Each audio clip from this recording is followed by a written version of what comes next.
মরে যাওয়ার 24 ঘন্টার মধ্যে আপনার শরীরের সাথে কি কি আচরণগুলো করা হয় সেটা কি জানেন আপনি? বর্তমান বিজ্ঞান বলছে একটা মানুষকে যখন দাফন করা হয়, এই দাফন করার 24 ঘন্টার মধ্যেই তার শরীরের মধ্যে পোকার উৎপত্তি হয় এবং এই পোকাগুলো নিজেরা তার শরীর খাইতে থাকে এবং অন্যান্য পোকাগুলোকে আমন্ত্রণ করতে থাকে গন্ধের দ্বারা, এবং এতটা শরীর থেকে গন্ধ বের হয় এবং এই পোকাগুলো তার অঙ্গের বিভিন্ন অঙ্গ প্রত্যঙ্গ দিয়ে বের হতে থাকে এবং অন্যান্য পোকাগুলোকে আমন্ত্রণ করতে থাকে। এবং এই লাশের বয়স যখন 3 দিন হয়ে যায় তখন তার নাকটা সর্বপ্রথম পচে একদম শেষ হয়ে যায়। সব ঠিক আছে, আপনার হাত পা শরীর সব ঠিক আছে, কিন্তু সর্বপ্রথম আপনার নাক পচে যাবে এবং এখান থেকেই পচনটা শুরু হবে। এখান থেকেই পোকা পুরা শরীরের বাহিরে চলে আসবে, পুরা শরীরের বাহিরের অংশগুলো খাইতে থাকবে। আপনার লাশের বয়স যখন 6 দিন হয়ে যাবে তখন আপনার হাতের এবং পায়ের নখগুলো খসে খসে পড়তে থাকবে। আপনি শুয়ে আছেন কবরের মধ্যে, কিন্তু আপনার হাতের নখও নাই, পায়ের নখও নাই, খসে পড়ে গেছে। 9 দিন যখন বয়স হয়ে যাবে তখন আপনার শরীরে মাথার হাতে পায়ের অঙ্গ প্রত্যঙ্গের যত চুল আছে, লোম আছে, সব চুলগুলো খসে খসে পড়তে থাকবে। কবরে শুয়ে আছেন আপনি, আপনার হাড় শুয়ে আছে, আপনার শরীর শুয়ে আছে, কিন্তু চুল আপনার শরীরে নেই, সব খসে খসে মাটিতে পড়তে থাকবে।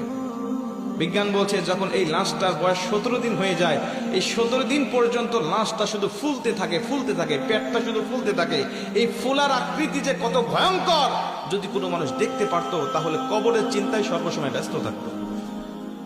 ফুলতে ফুলতে ফুলতে ফুলতে একেবারে যখন লাস্ট স্টেপে পৌঁছে যায় তখন তার শরীরটা বিকট আওয়াজের সাথে ব্রাস্ট হয়ে তার পেটটা ফেটে যায় এবং ভিতরে যত নাড়ি ভুঁড়ি আছে সবকিছুই পচা গলা নাড়ি ভুঁড়িগুলো বের হতে থাকে এবং এগুলো পোকারা খুব আমোদের সাথে, আনন্দের সাথে এগুলো খাইতে থাকে।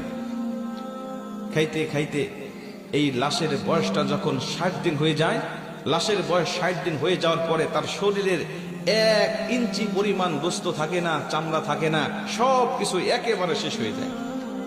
60 দিন পর্যন্ত একটু একটু পর্যন্ত থাকে। 60 দিন যখন হয়ে যাবে আপনার শরীরে কোনো চামড়া থাকবে না, কোনো গোস্ত থাকবে না, কোনো চর্বি থাকবে না, কোনো রগ থাকবে না, কিচ্ছু থাকবে না, শুধুমাত্র হাড্ডি পড়ে থাকবে। যে শরীর নিয়ে দুনিয়ার জমিনে আপনি এত বড়াই করেছেন, এত অহংকার করেছেন, যে শরীরের যত্ন নেওয়ার জন্য আপনি কত বিদেশি দামি দামি কসমেটিক ব্যবহার করেছেন, কিন্তু এই শরীরটা ইসলামের পথে, এই শরীরটা আপনি ইসলামের পথে কাজে লাগান নাই। এই শরীরটা আপনি কখনো আল্লাহ পাকের দেওয়া শরীর, আল্লাহ পাকের জন্য আপনি কখনো ব্যবহার করেন নাই। হারাম হালাল তাওয়াক্কা না করে সবসময় আপনি ব্যস্ত রেখেছেন। আপনার এই শরীরটা 60 দিনের মধ্যে শেষ হয়ে যাবে, আর অবশিষ্ট কিছুই থাকবে না। বিজ্ঞান বলছে এই লাশের বয়সটা যখন 90 দিন হয়ে যায় তখন এতদিন পর্যন্ত এই হাড়গুলো একসাথে ছিল, জোড়া জোড়া ছিল, এক একটা গিরার সঙ্গে আরেকটা গিরা লাগানো ছিল, কিন্তু 90 দিন যখন পার হয়ে যায় তখন এই গিরাগুলো খুলে যায়।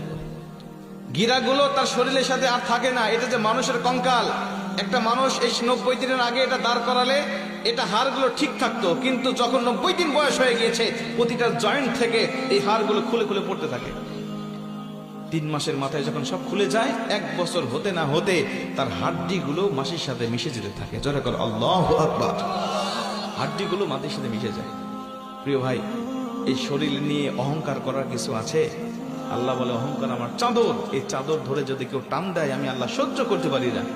আমি আল্লাহ পাক তখন ডাইরেক্ট তার প্রতি অ্যাকশন নেওয়া শুরু করি। আজকে চলে গেছে 2 জন ব্যক্তি, ওরা যদি জানতো, ওরা যদি সুস্থ থাকতো তাহলে চিন্তা করতো, যদি তাদের আল্লাহ পাক যদি কবুল করতো তাহলে তারাও হয়তোবা এসে এই মাহফিলে বসতো। কথা বলেন ঠিক কি না? আজকে আপনার সামর্থ্য আছে, আপনার রাস্তাঘাটের দোকানপাটে ঘুরে বেড়াচ্ছেন, হতে পারে আজকের এই মাহফিলটা আমাদের জীবনের জন্য শেষ মাহফিল হতে পারে না? পারে না? হতে পারে এই মোনাজাত পর্যন্ত আমার জীবনের শেষ মোনাজাত হতে পারে, এখান থেকে আমি বাড়িতে যেতেও পারি, নাও যেতে পারি। প্রতিদিন রাস্তাঘাটে চলাচল করি, প্রতিদিন এমন কোনো দিন নাই যে 2-1টা অ্যাক্সিডেন্ট আমাদের চোখের সামনে পড়ে না।